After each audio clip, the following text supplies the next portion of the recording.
Okay next हमारे पास आता है signs at the start of the labour may be imminent. First sign इसमें जो आएगा वो आएगा late in the pregnancy the mucoid show of a blood stain is passed per vaginam down the cervical canal, this may be considered a sign at the labour is imminent. सबसे पहले जो हमारे पास ये होगा कि लेट इन द प्रेगनेंसी हमारे पास blood stained mucoid show होगा, ठीक है, जो कि पास होगा vaginam down the cervical canal, और इसको हम कंसिडर करते हैं as a sign at the labour is imminent. इसका पर्पस क्या होता था? Purpose of this mucus plug during pregnancy is to act as a barrier to upward moving infections, ठीक है। Ripening of the cervix and increase uterine muscle activity results in being released sooner or later. Except where there is measurable loss of fresh blood, women are advised to note the event but take no other special actions. इस paragraph को अगर हम summarise करें तो firstly ये कि हमारे पास late in pregnancy blood stain mucus जो है वो शो होगा, ठीक है, और जिसका पर्पस ये होगा barrier to upward moving infections. Along with this mucoid show ripening of cervix मिलेगा हमें और increase activity of uterine muscles मिलेगा। राइपनिंग ऑफ सर्विक्स का मतलब ये होगा कि जो सर्विक्स की वॉल है वो थिन हो जाएगी और सॉफ्ट हो जाएगी, ठीक है। एंड देन हम लोगों ने ये बताना है कि अगर फ्रेश ब्लड का मेजरेबल लॉस हो रहा है तो वुमन को हम एडवाइस करते हैं कि वो इवेंट को नोट डाउन करे and not to take other special actions, okay. Second जो साइन हमारे पास आ जाता है वो आ जाता है रप्चर्ड मेम्ब्रेन्स और the breaking of the water. Rupture हो रही है मेम्ब्रेन, ठीक है। अब कौन सी मेम्ब्रेन रप्चर होगी और कहाँ से ब्रेकिंग ऑफ वाटर होगा? जो एमनियोटिक सैक होगी ना हमारे पास वो रप्चर हो जाएगी और एमनियोटिक फ्लूइड जो है उसका लॉस हो जाएगा।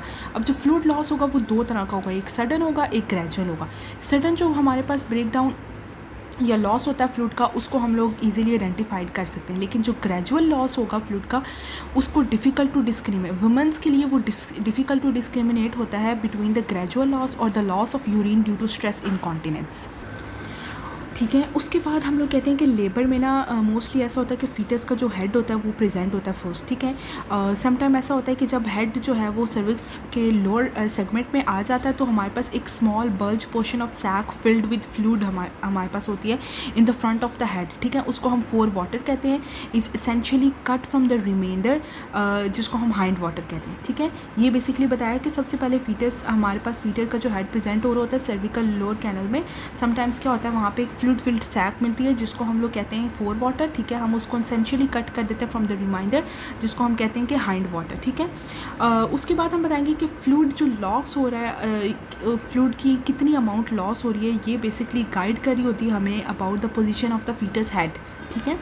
जितना ज़्यादा हेड हाई होगा उतनी ज़्यादा larger amount of fluid loss होगा और जितना ज़्यादा हेड फिमली अप्लाइड होगा अक्रॉस द सर्विक्स तो उतना ज़्यादा फ्लूइड का लॉस कम होगा। Gradual dripping would suggest a small puncture in either in the fore or the hind water. जब ग्रेजुअल ड्रिपिंग का केस होगा तो हम लोग उसमें स्मॉल पंक्चर कर देते हैं, इधर के हम लोग फोर वाटर में करें या हाइंड वाटर में करें, ठीक है। Women are advise to report suspected loss of amniotic fluid particularly if it is considerable as it possible for the umbilical cord to prolapse down to the ruptured sac and already dilating cervix. अब women को advice किया जाता है कि उसने report करना है whenever suspected loss of amniotic fluid will occur, okay. Because इससे क्या होगा कि जब सस्पेक्टेड लॉस हो जाएगा एमनियोटिक फ्लूइड का तो अम्बिलिकल कॉर्ड जो है वो डाउनवर्ड प्रोलैप्स कर जाएगी थ्रू द रप्चर्ड सैक, ठीक है। उसकी वजह से क्या होगा कि यूट्राइन कॉन्ट्रैक्शन होगी और फीटस डाउनवर्ड मूव करेगा जिसकी वजह से कॉर्ड कंप्रेस हो सकती है, वेस्कुलर ऑक्लूजन होगा। जब वेस्कुलर ऑक्लूजन होगा तो ऑब्वियसली फीटस जो है वो डिस्ट्रेस और डेथ की तरफ जा सकता है, ठीक है। और ये एक मेडिकल एमरजेंसी हो जाती है, इमीडिएट मेडिकल केयर रिक्वायर होती है। और इसके अलावा ये बताया गया कि जो एमनियोटिक फ्लूइड है ना बेसिकली उसकी प्रोडक्शन जो है वो अनटिल डिलीवरी होती रहती है, ठीक है। So when there is a large amount of loss further dripping will occur. Then हमारे पास थर्ड साइन आ जाता है। थर्ड साइन की बात करें तो उसमें आ जाती हैं कॉन्ट्रैक्शंस। अब हम बात करेंगे कॉन्ट्रैक्शंस की, यहाँ पे आ रही है Braxton Hicks contraction. Braxton Hicks contraction increases in frequency and strength as pregnancy progresses to eventually become regular and lasting 20 to 30 seconds at 20 to 30 minute interval as a herald of the uterine contractions of established labor. Labor is said to be established when the uterine muscle contraction of the fundus and the body become increasingly apparent and settle into a regular, continuing and increasingly intense and painful pattern. जैसे जैसे pregnancy progress करती जाएगी, जो हमारे पर Braxton हिक contraction है, इनकी फ्रिक्वेंसी और इनकी स्ट्रेंथ जो है वो इंक्रीज़ होती जाएगी, ठीक है। ये रेगुलर हो जाएंगी और इनका जो टाइम पीरियड होगा, इंटरवल होगा, वो ऐसे होगा कि 20 से 30 सेकेंड्स में एट 20 to 30 मिनट इंटरवल, ठीक है। और ये इनकी इंटेंसिटी हो जाएगी और यूट्राइन कॉन्ट्रैक्शंस जो हैं वो बहुत ज़्यादा पेनफुल हो जाएंगी, रेगुलर हो जाएंगी टू इस्टेब्लिश द लेबर, ठीक है। So this is all about science of the labour. Start of the labor may be imminent. So these three signs are commonly presented in the literature and parent craft classes as heralds of labor. However, wide individual variation, for example, as shown in a rupture membranes, may occur well in advance or during the labor. ठीक है, कहा जाता है कि ऐसा भी है कि हमारे पास ये जो साइन एंड सिम्टम्स या ये जो साइन हम लोगों ने देखे हैं, ये बेस हो सकता है कि एडवांस में हो या ड्यूरिंग लेबर हो या इंटरमिटेंट सीक्वेंसेस हो. Strong full painful contractions can be experience without labour becoming establish.